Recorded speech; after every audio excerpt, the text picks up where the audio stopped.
Bonjour, chers Africains. Bonjour, famille.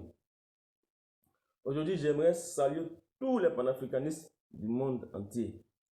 Tous les panafricanistes de l'Afrique. Il y a certains individus qui utilisent le panafricanisme, ils utilisent le panafricanisme comme une mafia, comme un outil de propagande pour pouvoir installer la Russie. Or, le panafricanisme, c'est la révolution pour abolir l'esclavage de 1791 à 1804. Ce mouvement-là a été créé dans les Caraïbes. Il y a des individus tels que Nathalie Yam, Kémy Séba. Moi, pour moi, Kémy Séba n'est pas vrai. Ces panafricanistes 2.0 là, ils ne sont pas sur la vérité. Parce que ce sont des gens qui utilisent la propagande pour endormir certains peuples. Moi, ce qui me gêne en ce qui me concerne, au Cameroun, au Bénin, je vais aujourd'hui, je vais m'attaquer directement à Kémy Séba. Moi, pour moi, Kémy Séba n'est pas vrai. Ces panafricanistes 2.0 là, ils ne sont pas sur la vérité.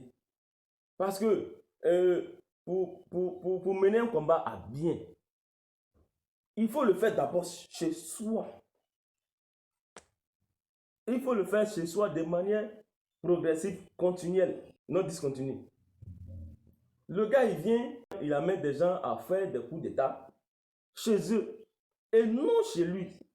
C'est là que je me demande, moi je me pose la question, mais au Bénin là, moi j'ai vu l'armée béninoise en train de réceptionner des matériaux de la France.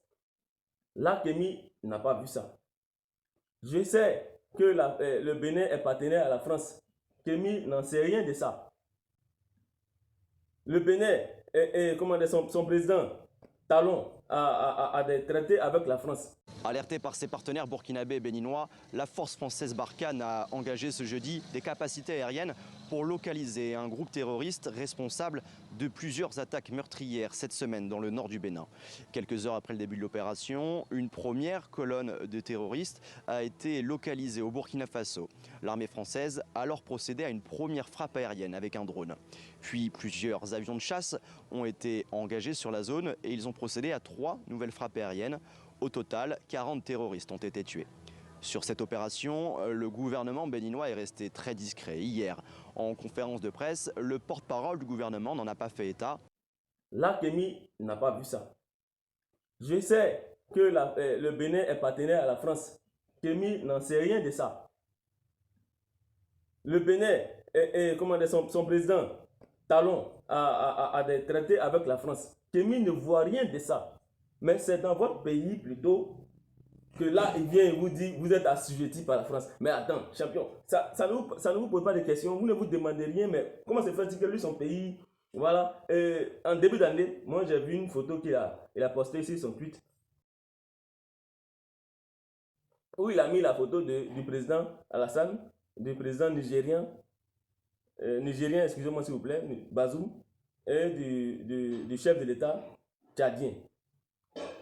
Comme lui, quand on fait des coups d'État, il applaudit.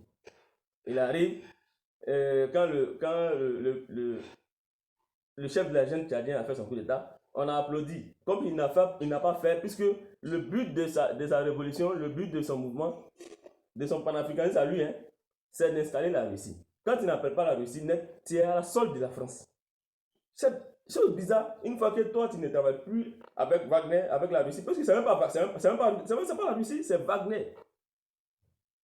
Quand on pose la question à Poutine, lui dit que ce n'est pas lui qui a envoyé des gens en Afrique. Et nous, on a constaté que depuis belle lurette, la Russie est installée, là, elle est bien installée, bel et bien installée en Guinée. Mais la Guinée est l'un des pays vraiment les plus pauvres de l'Afrique de l'Ouest. Contrairement au Mali même qui fait un coup d'État, qui est dans un état calamiteux, qu'on ne sait même pas si la Russie est là-bas, puisque ils sont inédits. La Russie, non, tantôt on n'est pas là-bas, c'est Wagner qui est là-bas, non, Wagner n'est pas là-bas, c'est la Russie, non. Bon, tout ça, il n'y a pas de souci, mais le Mali même est plus riche que la Guinée. Mais où allons-nous? En fait, l'Afrique, en tant que panafricaniste, l'Afrique a besoin des institutions fortes et des gens, des hommes, pour ne pas dire des hommes, des présidents qui vont amener le développement. C'est le développement seul qui peut nous faire qui peut nous amener à se comparer à l'Europe. Moi, je ne cible aucun pays. Même tous ces pays que vous appelez pays européens, pays développés, non sous-développés, c'est parce qu'on n'a pas d'infrastructure, on n'a pas le développement dans la tête. Même quand on voit un pays qui essaie de se développer, tout de suite, tout le monde veut... en fait, l'Africain, là, il est né avec la jalousie dans le cœur. Et ça, rien ne peut enlever ça. Tant que tu es jaloux de ton ami, personne ne peut avancer.